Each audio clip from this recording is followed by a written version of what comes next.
Hi all. Attitude is everything. Jeff Keller எழுதின இந்த புக்லேருந்து lesson 2 தான் இன்றைக்கி நம்ம பார்க்க போகிறோம். நீங்கள் ஒரு மனித காந்தம், அதாவது you are a human magnet. சரி, ஏன் இப்படி சொல்லியிருக்காரு, என்ன சொல்ல வராரு அப்படிங்கிறதெல்லாம் பார்க்குறதுக்கு முன்னாடி நீங்கள் எப்போது யோசிச்சிருக்கீங்களா, ஏன் சிலரால் மட்டுமே சக்ஸஸை அச்சீவ் பண்ண முடியுது, ஏன் நிறைய பேரால் சக்ஸஸை அச்சீவ் பண்ண முடியல அப்படின்னு எப்போது யோசிச்சிருக்கீங்களா? நான் சின்னதில் அடிக்கடி யோசிச்சிருக்கேன். அதுக்கான ஆன்சராக இங்கே என்ன சொல்ல வராரு அப்படின்னு பார்த்தீங்கன்னா, ஏர்ல் நைட்டிங்கேல் அப்படிங்கிற ஒரு சிறந்த பேச்சாளர் அண்ட் எழுத்தாளர் என்ன சொல்லியிருக்காரு அப்படின்னா, நீ என்னவா நினைக்கிறியோ அதுவாகவே நீ ஆயிடுற அப்படின்னு சொல்ல வராரு. சரி, ஹென்ரி ஃபோர்டு என்ன சொல்லியிருக்காரு அப்படின்னா, உன்னால் முடியும்னு நினச்சாலும் முடியும், உன்னால் முடியாதுன்னு நினச்சாலும் முடியாது. இது ரெண்டும் எண்ணமுமே உன்னை பொறுத்த வரைக்கும் கரெக்டு தான். அதாவது உன்னால் முடியும்னு நினச்ச ஒரு விஷயத்தை நீ பண்ணால் அது கண்டிப்பாக சக்ஸஸ்ஃபுல்லாக ஆகும். உன்னால் முடியாதுன்னு நினச்சி நீ ஒரு விஷயத்த பண்ண அப்படின்னா டெஃபினட்டாக அது சக்ஸஸ்ஃபுல் ஆகாது. ஸோ நீ தான் ரெண்டுமே நினைக்கிற, உன்னை பொறுத்த வரைக்கும் அது ரெண்டுமே கரெக்டு தான் அப்படின்னு சொல்கிறாரு. நெப்போலியன் ஹில் இவர் என்ன சொல்கிறாரு அப்படின்னா, உன் மனசால் ஒரு எண்ணத்தை உருவாக்க முடியும் அண்ட் அதை முழு மனசோட நம்ப முடியும் அப்படின்னா கண்டிப்பாக அந்த விஷயத்த நீ டெஃபினட்டாக அச்சீவ் பண்ணுவ அப்படின்னு சொல்லியிருக்காரு. சரி, எல்லாமே எனக்கும் தெரியுங்க, இதை எங்க திருப்பியும் அவர் சொல்லியிருக்காரு, இல்லை நீங்கள் எங்க அதை திருப்பியும் சொல்கிறீங்க அப்படின்னு கேட்டால், எல்லாமே தெரியும் தான். ஆனால் இது நம்ம டெய்லி லைஃப்பில் ஒரு ப்ராப்ளம்னு வரப்போ இதெல்லாம் நம்ம மைண்டில் நிற்குதா, இல்லை இந்த மாதிரியான பிரின்சிபல்ஸை நம்ம அப்ளை பண்ணுறோமா அப்படின்னு கேட்டால் நம்ம பண்ணுறது கிடையாது. நம்ம என்ன பண்ணுறோம், அதுக்கு ஆப்போசிட்டாக புலம்ப ஆரம்பிக்கிறோம், இல்லை வருத்தப்படுறோம், இல்லை ஃப்ரஸ்ட்ரேட் ஆகிறோம், இல்லை வெறுப்பாகிறோம். இதை தான் நம்ம பண்ணிகிட்ருக்கோம் இல்லையா? அப்போ இதெல்லாம் தெரிஞ்சுமே நம்ம அப்ளை பண்ணுறோமா அப்படின்னு கேட்டால் நம்ம அப்ளை பண்ணுறது கிடையாது. ஸோ அதனால தான் அவர் என்ன சொல்ல வர்றாரு அப்படின்னா, இது எல்லாத்தையுமே நீங்கள் ஸ்ட்ராங்காக நினைக்கணும். அதாவது டாமினண்ட் தாட் ரூல் பண்ணணும் உங்களை. அப்படி ரூல் பண்ணாதான் நீங்கள் நினைக்கிற மாதிரி உங்களுடைய கோலை நீங்கள் அச்சீவ் பண்ண முடியும். அது என்னங்க டாமினண்ட் தாட் அப்படின்னு கேட்டிங்கன்னா, இப்போ நீங்கள் ஒரு வெயிட் லாஸ் ஜேர்னியில் இருக்கீங்கன்னு வச்சுக்கோமே, வெயிட் லாஸ் பண்ணோம் அப்படிங்கிறது தான் உங்களோட கோல். இத்தனை டேஸ்க்குள்ளே நான் வெயிட் லாஸ் பண்ணோம் அப்படிங்கிறத ஒரு கோலாக வச்சுட்டிங்க அப்படின்னா, அந்த கோலுக்காக நீங்கள் ஃபுல்லாக ஒரு ஆக்ஷன் எடுக்க ஆரம்பிக்கணும். அதை விட்டுட்டு நான் வெயிட் லாஸ் பண்ணணுன்னு கோல் வச்சுட்டேன், பட் ஒரு நாளைக்கு ஒரு வேளை மட்டும் ஒரு வெயிட் லாஸ் டயட் எடுத்துகிட்டு அந்த நாள் ஃபுல்லுமே அன்ஹெல்தியாக இல்லாட்டினா ஜங்க் ஃபுட் அந்த மாதிரி நீங்கள் சாப்பிட்டீங்க அப்படின்னா என்ன ஆகும்? ஸோ வெயிட் லாஸை நீங்கள் அச்சீவ் பண்ண முடியாது. கரெக்டாக இது உங்களுக்குமே தெரியும்.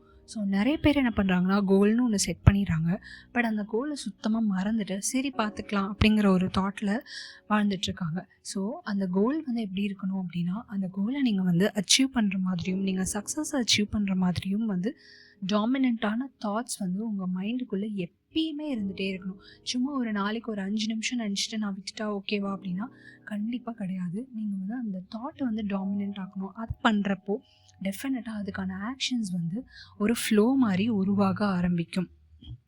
சரி, நீங்கள் சொல்கிறதெல்லாம் கரெக்டு. இது எனக்கு இன்னும் தெளிவாக சொல்லுங்களேன், எப்படி அது ஃப்ளோ மாதிரி உருவாக ஆரம்பிக்கும் அப்படின்னு சொல்லுங்களேன் அப்படின்னு கேட்டிங்கன்னா, ஒரு குட்டி கதை உங்களுக்கு புரியணும்னு நான் சொல்கிறேன், ஓகேவா? நேஹான்னு ஒருத்தவங்க இருக்காங்க. ஓகே, அவங்க என்ன பண்ணுறாங்க அப்படின்னா, பேக்கரி ஸ்டார்ட் பண்ணணும்னு சொல்லிட்டு ஒரு ட்ரீம் வச்சுக்கிறாங்க. அந்த ட்ரீம் அவங்க அச்சீவ் பண்ணுறாங்களா அப்படின்னு கேட்டிங்கன்னா அச்சீவ் பண்ணிடுறாங்க. அவங்க பேக்கரி ஸ்டார்ட் பண்ணிடுறாங்க. ஸோ நேம் போர்டு எல்லாமே வச்சு சூப்பராக அவங்க பிஸ்னஸை ஸ்டார்ட் பண்ணுறாங்க. பட் அவங்க பிஸ்னஸ் சக்ஸஸ்ஃபுல்லாக போகுதா அப்படின்னு பார்த்திங்கன்னா சக்ஸஸ்ஃபுல்லாக போகலை. சரி, சக்ஸஸ்ஃபுல் ஆகலை, பெருசாக ப்ராடக்ட் சேல் ஆகலை, கஸ்டமர்ஸ் பெருசாக வரல அப்படிங்கிறப்போ என்ன ஆகும்? ஆப்வியஸாக என்ன ஆகும்? ஒரு கவலை உருவாகும் இல்லையா? நம்ம இதில் இவ்வளோ இன்வெஸ்ட்மெண்ட் போட்டிருக்கோம், நம்மளுக்கு பெருசாக ப்ராஃபிட் இல்லை, கஸ்டமர்ஸ் இல்லை, நம்ம ஏதோ தப்பு பண்ணிட்டோம் போல் இருக்குது, நம்மளோட ப்ராடக்ட்ஸ் நிறைய பேருக்கு பிடிக்கல போல் இருக்குது, நம்ம இந்த பிஸ்னஸை விட்டுடலாமா அப்படிங்கிற மாதிரியான நிறைய தாட்ஸ் அவங்களுக்கு வர ஆரம்பிக்குது. இப்படி வரப்போ என்ன ஆகுது? பக்கத்தில் அவங்களுடைய நெய்பர் ஒருத்தவங்க அவங்கள பார்க்குறாங்க.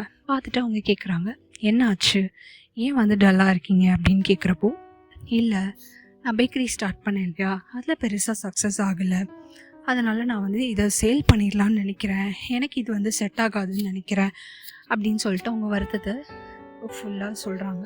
அப்படி சொல்கிறப்போ அவங்க நெய்பர் என்ன சொல்கிறாங்கன்னா, நீ பேக்கரி ஸ்டார்ட் பண்ணணும்னு ட்ரீம் பண்ணல, அந்த ட்ரீமை நீ அச்சீவும் பண்ணியிருக்க, அப்புறம் என்ன வருத்தப்படுற, கண்டிப்பாக நீ சக்ஸஸ் ஆவ அப்படிங்கிறப்போ, இல்லை நிறைய கஸ்டமர்ஸ் எனக்கு வர ஆரம்பிக்க மாட்டேங்கிறாங்க, நான் ஏதோ தப்பு பண்ணுறேன்னு நினைக்கிறேன், என்னோடய ரெசிபியில் ஏதோ குறை இருக்குதுன்னு நினைக்கிறேன், இல்லாட்டினா இந்நேரம் வந்து என்னோடய பிஸ்னஸ் வந்து சக்ஸஸ்ஃபுல் ஆகிருக்கணும் இல்லையா அப்படின்னு சொல்கிறப்ப அவங்க சொல்கிறாங்க, கிடையாது, நீ வந்து இந்த இடத்துல உன்னுடைய எண்ணத்தை மாற்ற ஆரம்பி, நான் சக்ஸஸ் அச்சீவ் பண்ணுவேன் அப்படின்னு சொல்லிட்டு நீ உனக்குள்ளேயே சொல்லிக்க ஆரம்பி.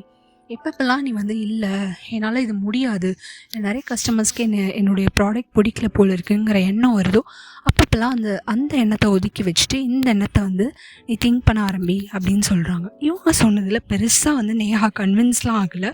பட் ஏன் இதையும் நம்ம ட்ரை பண்ணி பார்க்கக்கூடாது அப்படின்னு சொல்லிட்டு ட்ரை பண்ணி பார்க்குறாங்க.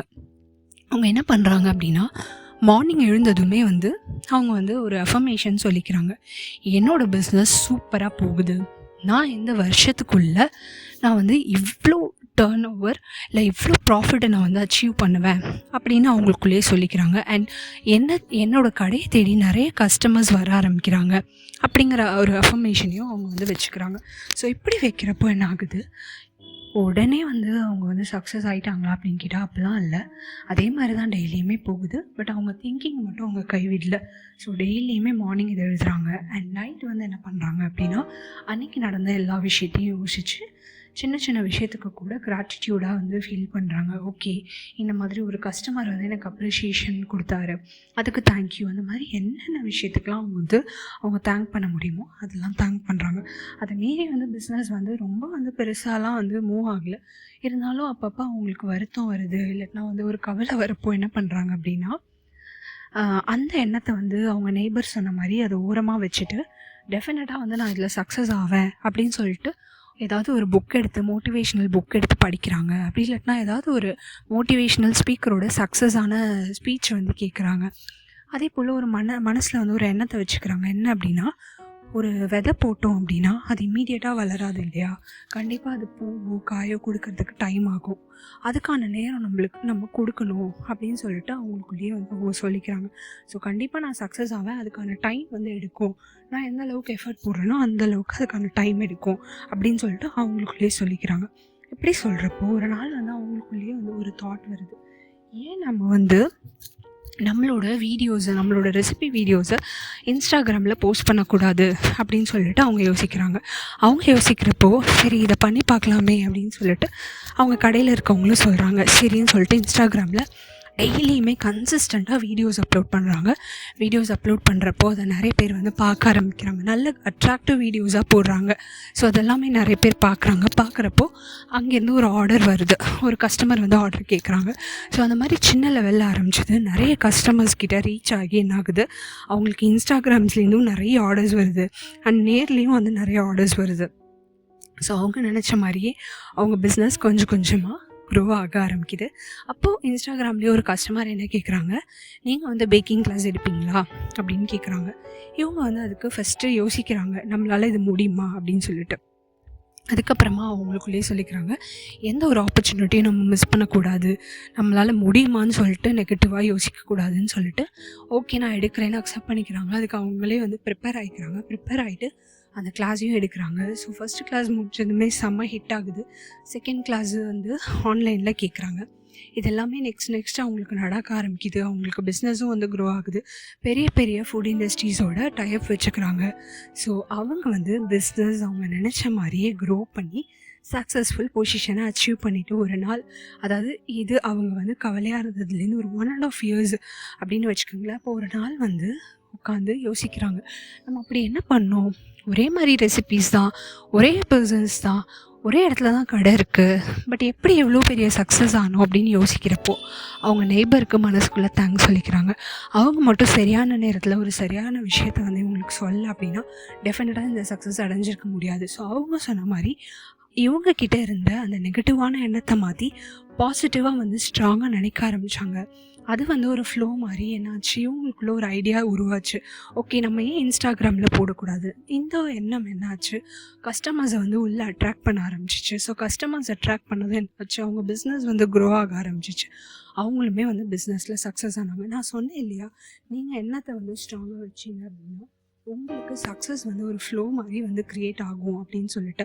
ஸோ அதுக்கான அர்த்தம் இதுதான். ஸோ உங்களுடைய எண்ணங்கள் எந்த அளவுக்கு ஸ்ட்ராங்காக இருக்கோ அந்த அளவுக்கு உங்களுடைய சக்ஸஸை நீங்கள் வந்து சீக்கிரமாக அச்சீவ் பண்ணுவீங்க அப்படிங்கிறது கண்டிப்பாக வந்து உண்மையான விஷயம். அது மட்டும் இல்லாமல் நீங்கள் வந்து புக்ஸ் படிக்கணும், இல்லாட்டினா வந்து நான் வந்து புக் படிக்க டைம் இல்லை, என்னால் வந்து ஆடியோ புக்கும் வந்து கேட்க முடியாது சப்ஸ்கிரைப் பண்ணி அப்படின்னு நீங்கள் நினச்சிங்கன்னா என்னோடய சேனலை மறக்காமல் சப்ஸ்கிரைப் பண்ணுங்கள். நிறைய பேர் சப்ஸ்கிரைப் பண்ணாமல் வீடியோஸ் பார்த்துட்ருக்கீங்க. உங்களுக்கு இந்த மாதிரி வீடியோஸ் பிடிச்சிருந்துச்சு அப்படின்னா லைக் பண்ணுங்கள். இன்னும் நான் நிறைய வீடியோஸ் அப்லோட் பண்ணுறதுக்கு மோட்டிவேட்டிங்காக இருக்கும். Thank you all. ஸோ த்ரோட் கொஞ்சம் சரியில்லை, சாரி ஆல்.